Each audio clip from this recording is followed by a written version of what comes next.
Buenos días, mi nombre es Alejandra González, soy profesora de Estado en Castellano y Comunicación, magíster en Ciencias de la Comunicación y actualmente me encuentro terminando mi doctorado en Ciencias Sociales y Humanas de la Universidad Nacional de Quilmes. Quisiera dar las gracias por la oportunidad de poder realizar la siguiente presentación denominada Educación en tiempos de cólera, una lectura crítica de la influencia de la crisis en la nueva forma de enseñar en 2020. A través de esta se abordarán tres conceptos fundamentales.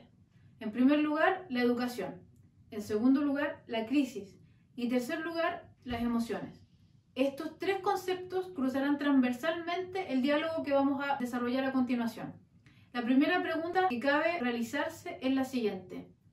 ¿Qué cambió?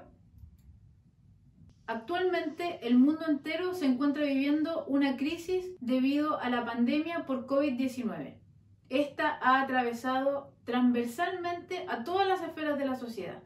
Es un virus altamente mortal que ha generado millones de muertes alrededor del mundo y a través de la cual se han debido generar estrategias para poder salvaguardar la vida de las personas. Una de estas ha sido la generación de cuarentenas, ya sea totales o transitorias a lo largo de los diferentes países en el mundo. El Ministerio de Educación, en conjunto con el Banco Mundial, realizaron el informe denominado Impacto del COVID-19 en los resultados de aprendizaje y escolaridad en Chile. Este proyecta una pérdida del aprendizaje de hasta un 88% debido al cierre de escuelas que supere los 10 meses en el caso más pesimista. La pandemia por COVID-19 ha generado o motivado que los sistemas educacionales descontinúen la formación presencial que los caracteriza. Es decir, las clases se han mudado desde el local educativo hacia la educación remota, en las casas tanto de docentes como de estudiantes. A través de esto, las distintas instituciones educativas han tenido que buscar estrategias y herramientas para poder hacer llegar los contenidos a sus estudiantes. Más adelante veremos en detalle cada uno de ellos. Sin embargo, para poder profundizar un poco más en este concepto, es importante reconocer que el instrumento antes mencionado fue creado por el Banco Mundial y es denominado Country Tool for Simulating the Potential Impacts of COVID-19 School Closures of Shooting and Learning Outcomes. El objetivo del anterior informe es entregar evidencia sobre la magnitud que presentan las brechas educativas en Chile y cuál sería el impacto que tendría el cierre de las escuelas en términos de aprendizaje. Se utilizó evidencia nacional, informes entregados por los establecimientos, el CIMSE de segundo medio de 2017 y la encuesta CASEN 2017, para poder abordar de manera global resultados en base a estos preceptos. Tres son los factores primordiales para el mantenimiento de la clase a distancia. Primero, la cobertura. Segundo, el acceso. Y tercero, la efectividad. La pandemia por COVID-19 ha dejado en evidencia situaciones de desigualdad que en Chile ya eran evidentes. No solo en Chile, sino que en el mundo. Pero en este caso particular, en Chile. Dichas diferencias también podrían llegar a tener un efecto permanente en la sociedad chilena y en sus estudiantes si no se generan soluciones de corto y mediano plazo que permitan entregar educación de calidad. El Ministerio de Educación en Chile está preocupado y se encuentra en este momento buscando estrategias para poder iniciar un retorno a clases de manera segura. Sin embargo, la inseguridad, el poco conocimiento que aún existe de este virus, que la ciudadanía, que los estudiantes, que las familias, que los apoderados y los docentes se encuentran en una situación muy compleja a la hora de la toma de decisiones. ¿Cómo sería un retorno a clases seguro? ¿Qué riesgos se corren a la hora de volver? El informe entregado por el Banco Mundial y el Mineduc reflexiona respecto de cuáles serían los efectos. En este sentido, en el caso de Chile, se puede destacar que, aunque la escolaridad de la población nacional corresponde a 12,85 años de promedio, el rendimiento obtenido en las evaluaciones internacionales, especialmente la prueba PISA, le otorga al país una escolaridad ajustada correspondiente a 9,58 años. El aprendizaje a distancia, como medida de mitigación, tendrá una efectividad de un 30% en base a los resultados entregados por este informe.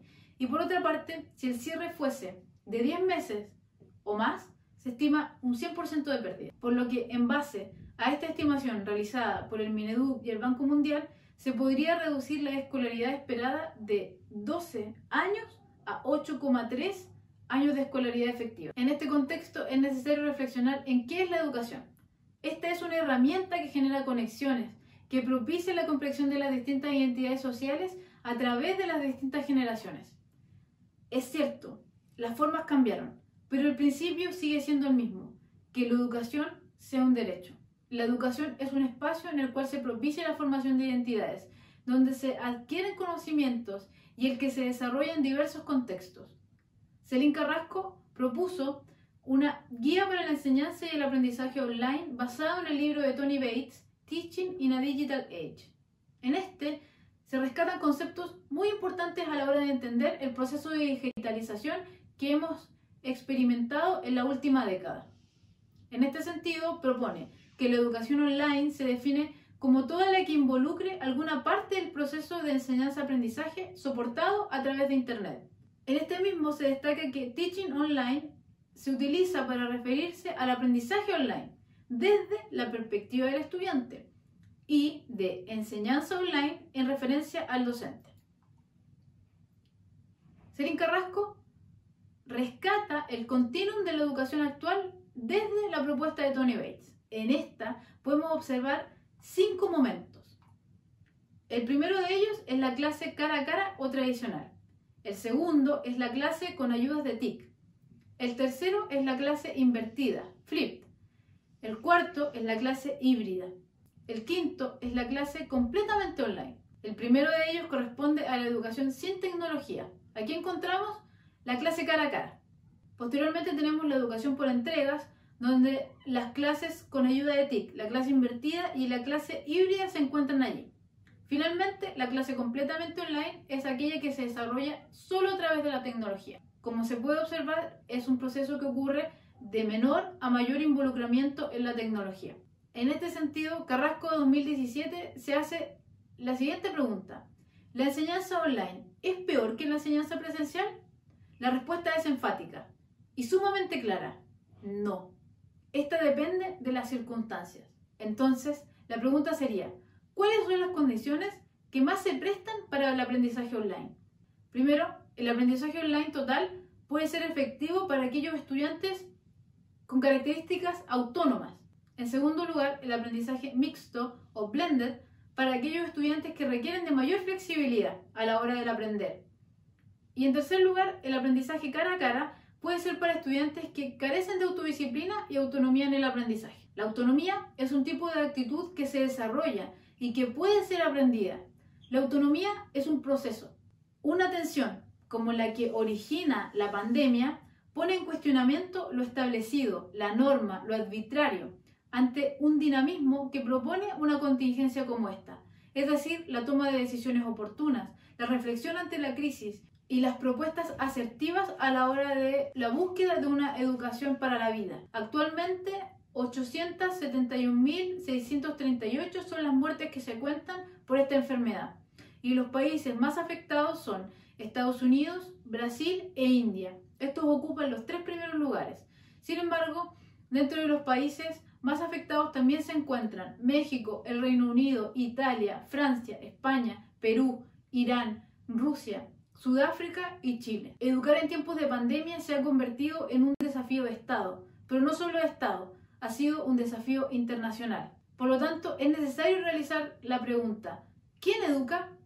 La escuela, el Estado, el profesor o profesora, la familia, los medios de comunicación y los nuevos referentes sociales son parte de este proceso. Es necesario repensar lo educativo desde una mirada holística. Para poder abordar esta temática en base a las emociones, recurriremos a la doctora Amanda Céspedes, quien en el mes de agosto realizó la charla en conjunto con Educar Chile, denominada Educación Emocional en tiempos de pandemia. En ella destaca algunos conceptos que son fundamentales para poder comprender cómo será la respuesta en la medida de la crisis. El primero de ellos es que las competencias sociales son aquellas que permiten las relaciones de forma sensible, positiva, cooperativa y amistosa con los otros. En tanto que las competencias emocionales son las cuales permiten identificar y gestionar las emociones propias. Enseñar es acompañar con una intención y un propósito. Y es fundamental detenernos en este proceso. La doctora señala que la intención se va a definir como una meta educativa en un tramo específico de edad. Cada proceso de la vida tiene preocupaciones distintas. enfoques distintos y objetivos distintos a conseguir, en tanto que el propósito es mirar hacia el futuro, es decir, formar personas sanas y equilibradas. Una mirada que contemple a las emociones en el ámbito educativo es fundamental a la hora de la crisis, pero no solo a la hora de la crisis, sino que también a la hora de la formación transversal de los estudiantes, preocuparse del ser y del hacer, como medidas complementarias a la hora de llevar a cabo soluciones que involucren no solo la digitalización en el aula, sino la realización de esta en distintas actividades de la vida. Chehaybar, 2020, en la página número 83, reflexiona respecto de la implicancia de la pandemia en el ámbito educativo. Ella destaca lo siguiente: a partir del contexto se deben enfrentar retos y tensiones inéditos que se suman a los que en la heterogénea desigualdad y la injusticia de este mundo se venían arrastrando o mostraban atraso en su cumplimiento, como los objetivos de la Agenda 2030 de las Naciones Unidas. La autora destaca en la forma de entender y procesar el sentido de la escuela y la educación, de pensar futuros distintos desde un presente que nos interpele y nos debe mover a aspirar a mejores mañanas, a soñar con utopías posibles y alcanzarlas. Es decir, convertir la crisis en una oportunidad de mejora y crecimiento. Respecto a las tensiones que cruzan la problemática abordada, tenemos dos principales. Una de ellas son los rasgos estructurales de desigualdad. El segundo de ellos son las tensiones económicas y de producción que se generan en momentos como este. Actualmente, de acuerdo al medio DW Made for Minds, 156 millones de alumnos latinoamericanos no pueden acudir a la escuela debido a la pandemia. 156 millones de estudiantes han sido afectados debido a la crisis por COVID-19. La UNESCO, el 24 de agosto de 2020, junto con la CEPAL, publicaron los desafíos de la educación que ha traído la pandemia en América Latina y el Caribe. La resiliencia y la capacidad de adaptación tanto de los sistemas educativos como de los servicios sociales concomitantes son fundamentales para que el derecho a la educación no se vea afectado. En el mismo informe se reconoce que una crisis como la pandemia por COVID-19 ha generado la resignificación de los vínculos sociales y la reconstrucción de identidades y el sentido de ciudadanía, incluso en una dimensión global.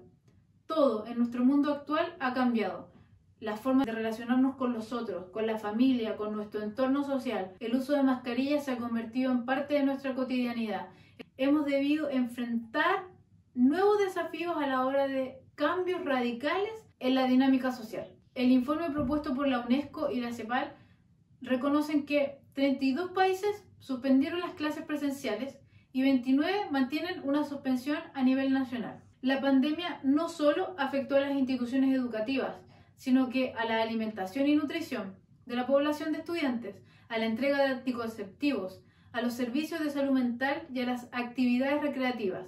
Sin embargo, destaca al mismo tiempo que 21 de los 33 países han mantenido los programas de alimentación escolar de diversas formas. La escuela ha debido adaptar sus formas de funcionamiento. Y en este sentido, tal como se puede observar en el gráfico número 2, 29 países reconocen el uso de instrumentos de aprendizaje a distancia. 26 países utilizan el aprendizaje en línea. 24 aprendizaje fuera de línea. 23 de ellos es transmisión de programas educativos por televisión o radio. 18 de ellos utiliza plataformas en línea de aprendizaje a distancia.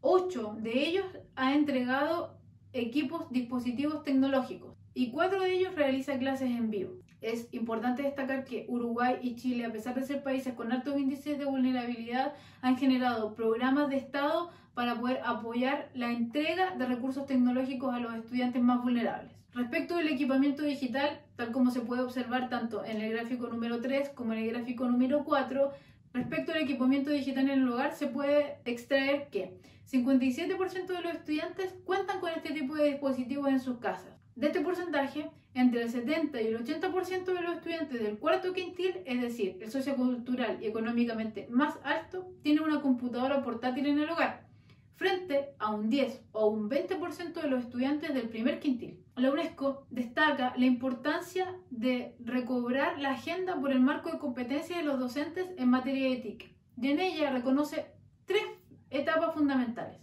En primer lugar, la comprensión del papel de las TIC en las políticas educativas currículo y evaluación pedagógica. En segundo lugar, es la aplicación de competencias digitales, organización y administración. Y en tercer lugar, el aprendizaje profesional de los docentes. Es necesario que se comprenda el uso de las tecnologías en función del aprendizaje de los estudiantes y que las políticas públicas y educacionales estén enmarcadas dentro de este precepto. En segundo lugar, la aplicación de competencias digitales requiere de capacitación y formación tanto para los estudiantes como para los docentes, quienes serán quienes imparten las clases. Y el tercero, del aprendizaje profesional de los docentes. ¿Cuál es el desafío que plantea una contingencia como la que estamos viviendo? El uso pedagógico de las TIC en función de la adquisición, profundización y creación de conocimiento. Es trascendental no olvidar estos tres conceptos: adquirir, profundizar y crear conocimientos. El Laboratorio de Investigación e Innovación en Educación para América Latina y el Caribe, SUMA, logró reunir a 3.176 docentes en Chile. 81% son mujeres y un 19% son hombres. En ella se abarca a profesores de educación básica con un 48%, media con un 18% y parvularia con un 13%, educación diferencial un 6%. Un 50% de ellos realiza sus labores en un establecimiento municipal, un 43% en colegios particulares subvencionados y un 7% en colegios particulares pagados, de los cuales el 83% se desempeña en establecimientos urbanos y un 17% rurales. El 27% de los docentes dice que hace uso de las plataformas que entrega el Ministerio de Educación en Chile. La principal dificultad que ellos reconocen a la hora de llevar a cabo con éxito la educación remota es la autonomía de los estudiantes. Y el 9% de ellos cree que sus estudiantes tienen las habilidades necesarias para usar aplicaciones de trabajo a distancia. En el gráfico número 7, respecto de cuáles son las herramientas digitales utilizadas con mayor frecuencia, el 65% utiliza el chat, el 53% el correo electrónico, las redes sociales y el 25% de los docentes reconoce hacer videoconferencia, que podría considerarse el homólogo de la clase en vivo, es decir, clases a través de Zoom o Facebook Live. De acuerdo a lo publicado por el diario nacional La Tercera, 1.663 establecimientos de las regiones de la Araucanía, Los Ríos y Aysén son aquellos que se beneficiarán con la apertura inicial. Esto beneficiaría a cerca de 307.821 estudiantes. Actualmente, 4.438 colegios se encuentran en cuarentena, lo que corresponde a 63 comunas del país. Esto indica en un número de matrícula escolar 1.941.175 estudiantes.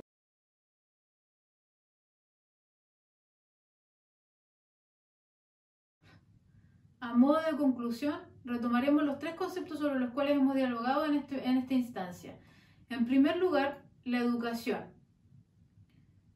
Hemos reconocido a lo largo de todo este periodo que esta ha sido fuertemente interpelada en sus formas, en su sentido primigenio, en la intención de educación y en las estrategias que hemos tomado a la hora de enfrentar la educación remota.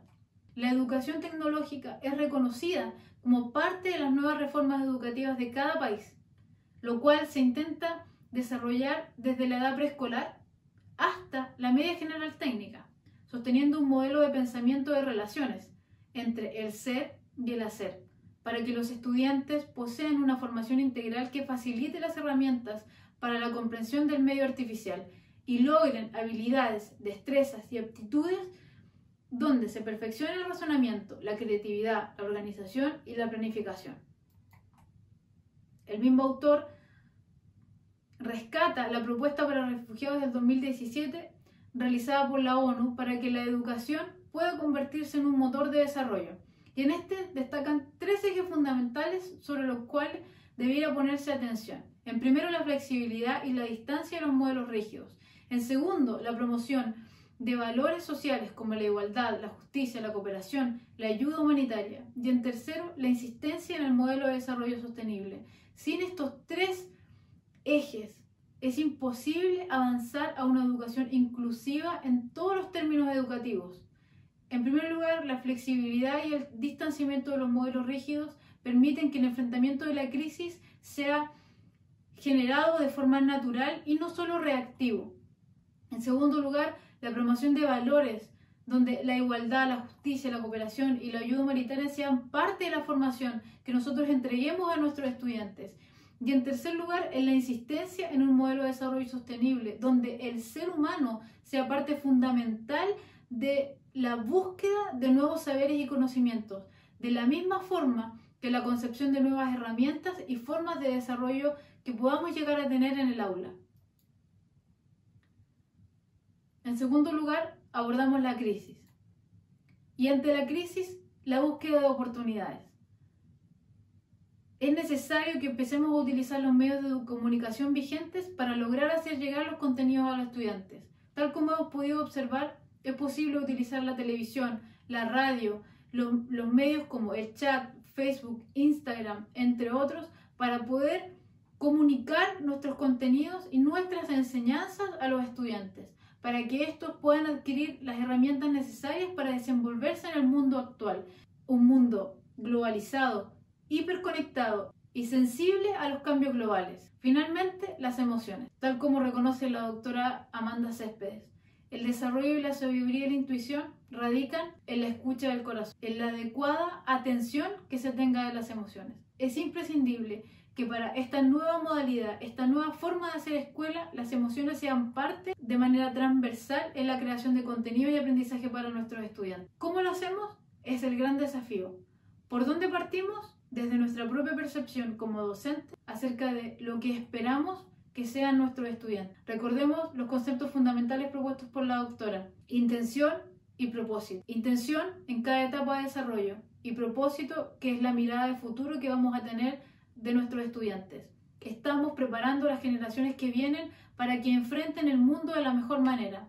Somos nosotros quienes estamos cimentando el camino para que ellos puedan correr más rápido que nosotros. Finalmente, antes de concluir esta presentación, quisiera reflexionar acerca del impacto que ha tenido la pandemia por COVID-19 en el mundo a nivel educativo. Como pudimos observar tanto en el planteamiento de la UNESCO como en los resultados que entregó el Ministerio de Educación en Chile, la pandemia ha afectado a millones de personas en el mundo. La preocupación por alcanzar metas y estándares no puede ser antepuesta a la búsqueda de la salud emocional de nuestros estudiantes y nuestros docentes. Para que las generaciones que vienen puedan avanzar, como ya dijimos con anterioridad, mucho más rápido que nosotros. Que el mundo que preparemos para ello no sea hostil, sino amigable, y que podamos aprender a través de las dificultades como las que vivimos a relacionarnos de una manera sana y propositiva.